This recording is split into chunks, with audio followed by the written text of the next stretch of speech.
Hi guys, good morning and welcome back to my channel. So finally, nandito na tayo ulit sa project natin ng Tansa Garden Enclave kung saan makikita mo yung ating 3-story house na kulay pula. Ito yung mga hyacinth na mga quadruplex. Meron din tayong single attached, single detached.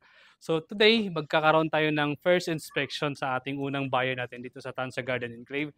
Samahan nyo ko, nandito na yung ating home buyer. Nagkakandak na sila ng inspection. Kanina nag-run through na tayo ng konti. At ngayon, iba-vlog natin yung first inspection ng ating home buyer. Let's go! So ito, ang bahay ng ating home buyer, quadruplex siya. 4 na units magkakatabi, 2 sa likod. And then, ito yung space niyan.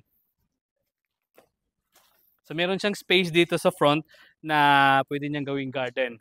At dito naman yung magiging parking niya na concrete na siya. Upon turnover guys, lahat ng mga houses natin dito, upon turnover, yung kanilang parking ay naka-konkreto na siya. So, hindi mo naiisipin kung ay yung pagsesemento. Kung gusto mo na lang gawing tiles nung nandito na area na to.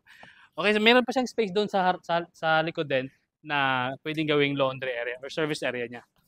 Itong part na to. Ito. So hanggang dito yung sa kanya, pwede siya maglagay ng fence and para mas magiging secured yung property niya. Lalagyan pa yan ng lupa para magle-level sa parking. Tingnan natin yung kanyang by the way, tingnan mo yung sa kanyang sa taas ng kanyang parking. May pabakal-bakal pa yun. Hindi ko alam kung lagyan mo siya na oh, pag nagtanim ka diyan ng bougainvillea tapos bougainvillea ba 'yan? Tapos kumalat ito, ganda tingnan nun. O, di ba? Let's go, let's check the sample turnover. So ito, upon turnover yung property natin, guys, yung property na to ay naka-tiles na siya. At ang ganda pa ng mga tiles, mga malalaki. So kapag malaki yung tiles, malaki tingnan yung bahay mo. Pero malaki yung bahay na to ha.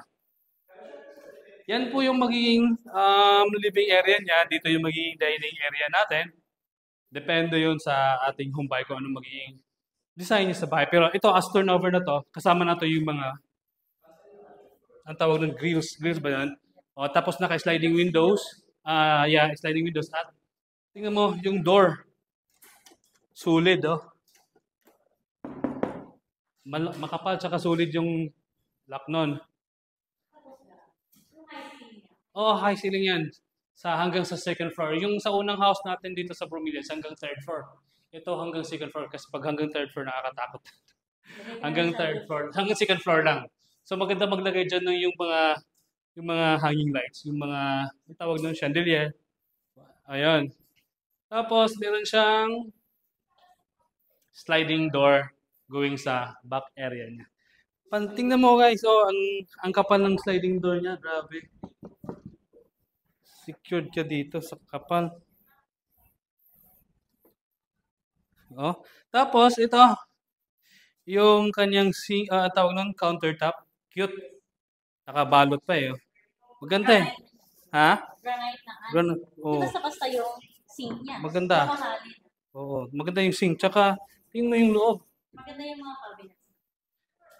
Ganda ng klase ng turnover natin dito sa Hyacinth. Sa Tansa Garden Enclave. Oo. Tapos pwede ka dito maglagay, syempre, mayroon tayong space pa dito sa front eh. Pwede kang, sa taas, pwede kang maglagay ng mga overhead cabinets eh.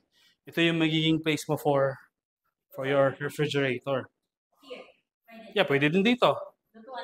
Oo, pwede. Kasi malaki yung bahay ng Hyacinth.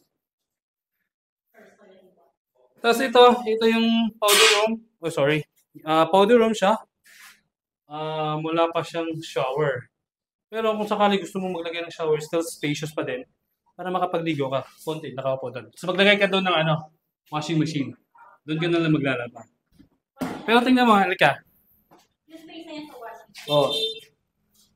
Tingnan yung turnover nito ng ating mga bowl. Maganda yung klase, hindi yung basic lang.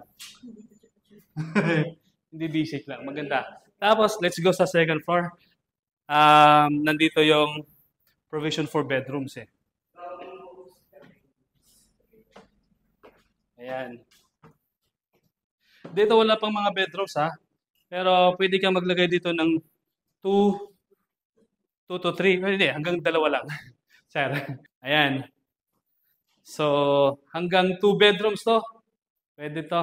Kung sakaling, gawin tong, i-divide mo to ng 2 bedrooms, pwede hanggang 3, panliliit na nga lang yun.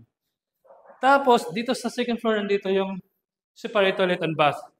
Separate toilet, dito yung bath, yung shower. Ayan, so, tingnan mo, ang tiles ng ating toilet dito hanggang sa ceiling. So, di ba, hindi mo na kailangan magpalit dito ng tiles kasi ang ganda eh. Kasi ito, lagayan pa ng, di ba ito, ang purpose ito ay lagayan ito ng mga sabon. Ganito.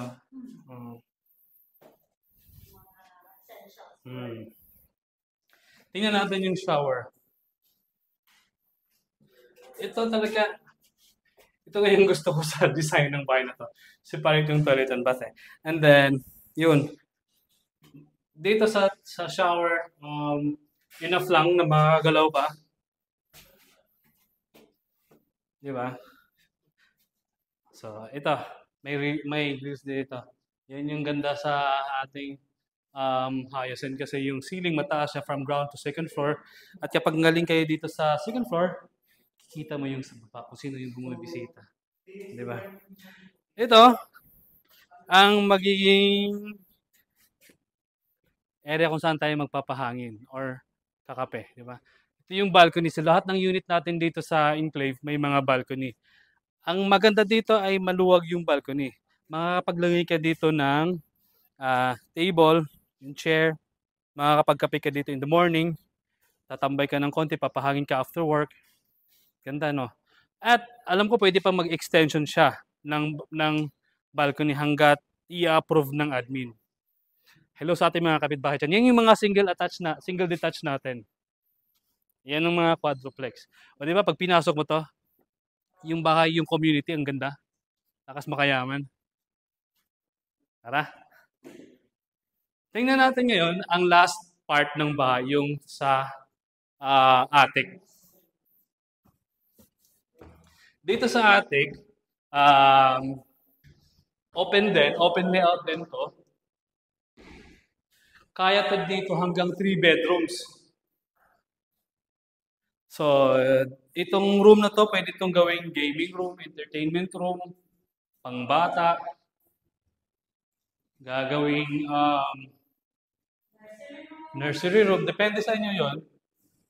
At ang maganda sa unit na to, talagang maraming bintana para sa ventilation ng unit. So, meron dito, meron din doon.